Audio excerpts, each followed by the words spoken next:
නෝනා මම නෝනට දෙයක් කියන්න හිටියේ.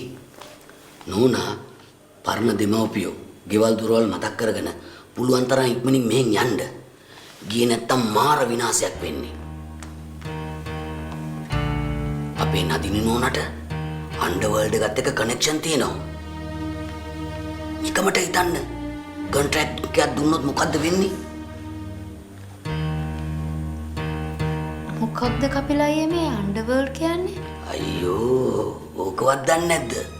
පාතාලේ. බැරි වෙලාවත් කොන්ට්‍රැක්ට් එකක් දුන්නොත් එහෙම කෙලින්ම එනවා පාතාලෙන් අරන් යනවා. ආයෙත් හම්බෙන්නේ නැහැ. යොද්දියා තමයි. මට නම් තේරෙන්නේ නැහැ මේ කපිල අයියා මොනවාද කියන්නේ කියලා. නෝනා සුනාමියටත් අහුවෙලා ජීවිතේ ගැට ගහගෙන ඉන්නේ. මේ නදින් නෝනාට අහුවෙලා මොකටද ජීවිතේ නැති කරගන්නේ? දෙයක් උනාට පස්සේ කියලා වැඩක් නැහනේ. ඒකයි මම මේ දැන් කියන්නේ.